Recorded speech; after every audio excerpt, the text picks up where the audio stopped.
Third and last GOP challenger, our friend Peter Schiff, who's president of Europe Pacific Capital. Hello, Peter. You've heard the other two. Let me just ask you, what is your main thrust in this race? What is your biggest, most important single bullet message to become the next senator of Connecticut? Well, for people to understand that the government is actually the source of our problems, that the stimulus is not the solution. The stimulus is why the economy is so messed up in the first place. And I want to go to Washington and put an end to that. We got to stop the spending and stop the money printing. And we have to let free market forces repair the damage done to this economy by government intervention. And believe me, the structural underpinnings for our economy are not sound. And I know you think there's a recovery going on. You have visions of Goldilocks again. The problem is she was never here in the first place. We were high on government stimulus, and now we're going to overdose on it. We have to allow the market to work. It's only by government stop spending and individuals stop spending that we can generate the savings so that business can invest. Well, we have to produce our way out of this recession. I basically heard, I won't say identical, but similar things from Ms. McMahon and Mr. Simmons. So I guess my question is, how do you differ from them?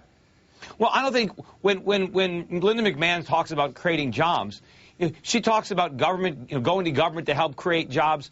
Government is destroying jobs. Jobs come from capital and they come from savings. And the policies of the government are undermining that. They're chasing capital away. Interest rates are at nothing. Who's going to save money if you can't get a return? And if you're putting more regulation on business, they're not going to be able to hire more people. They're not going to be able to expand. What one specific legislative item would you lead with if you were elected senator next fall?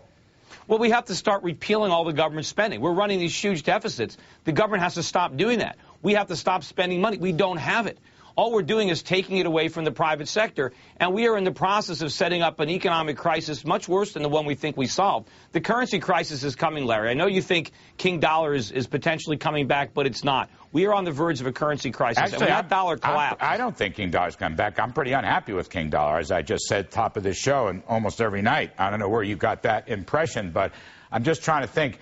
You're going to run a three-way primary, Peter. You got to distinguish yourself. You sound a lot like the other two. Maybe I would add, but more so, because your views are well known against government. What's going to, why should a Republican voter pull your lever?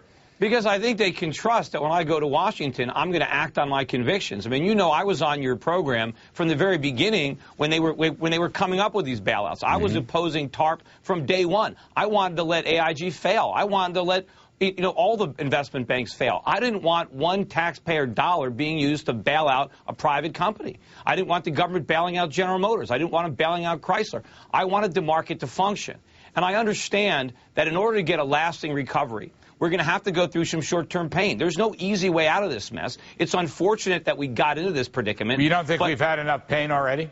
Well, unfortunately, we haven't had enough pain in Washington. They're still spending money. But they're in a boom. The rest of the country has had a rough time. But they're still encouraging more of the problem. All of the economic stimulus is designed to get Americans to spend more money we don't have, whether it's to buy more cars or to buy more houses. All the while, we continue to dissipate our savings. We're going deeper and deeper into debt, and we're encumbering the economy with more government regulation, more bureaucracy, and it's just making the problem worse. All right. Peter, if you don't get the Republican nomination, will you run as a Libertarian? No, I'm running as a Republican. And you will not run on the Libertarian line? That's not my plan. That's not your plan, but you're not ruling it out? No, I am ruling it out. I'm running as a Republican. All right, fair enough. Peter Schiff, thank you very much for your time. We appreciate it.